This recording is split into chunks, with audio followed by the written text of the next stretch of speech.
ত্রয়োদশ জাতীয় সংসদ নির্বাচনে বিএনপি ঢাকা, সিলেট, বরিশাল, খুলনা এবং রাজশাহী বিভাগের মনোনয়ন প্রত্যাশীদের সঙ্গে বৈঠক চলছে দলের গুলশান কার্যালয়ে। বিকেল ৩টা থেকে বৈঠক শুরু হয়। দলের নেতাকর্মীরা অবস্থান করছেন গুলশান কার্যালয়ের সামনে। সেখান থেকে সরাসরি যুক্ত হচ্ছেন সহকর্মী হাসিব পান্থ। বৈঠকের বিষয়ে কি তথ্য আছে? মনোনয়ন প্রত্যাশীদের সাথে যেহেতু বৈঠক, কোনো ধরনের দিক নির্দেশনা তারা পেয়েছেন কিনা, সবকিছু মিলে একটু শুনবো। ধন্যবাদ রিদওয়ানা। আমি এই মুহূর্তে অবস্থান করছি গুলশান বিএনপির কার্যালয়ের ঠিক সামনে পাশেই।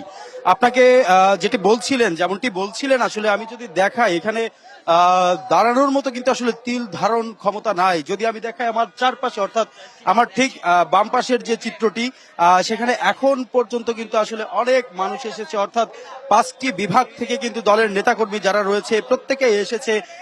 সামনের যে নির্বাচনটি রয়েছে সেই নির্বাচনকে কেন্দ্র করে কিন্তু তারা তাদের নমিনেশন নেওয়ার জন্য এসেছে এবং প্রত্যেকটি আসন থেকে, অর্থাৎ 5 বিভাগের যতগুলো আসন রয়েছে প্রত্যেকটি আসন থেকেই কিন্তু তারা এসেছেন। তাদের নেতাকর্মীরা যেমন এসেছেন, তাদের নেতারা যেমন এসেছেন, তাদের কর্মীরাও এসেছেন। তবে এখন পর্যন্ত আসলে 3টার পরবর্তীতে যে তথ্যটি আমরা পেয়েছি,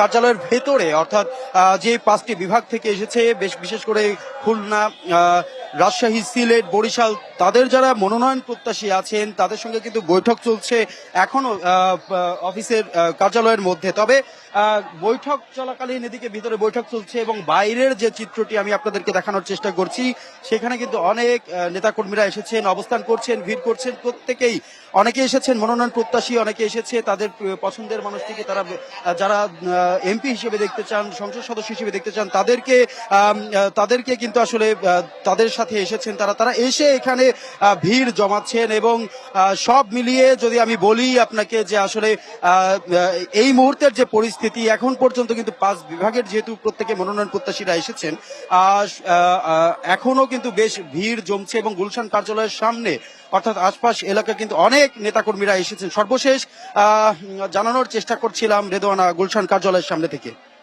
হাসিব, ধন্যবাদ আপনাকে।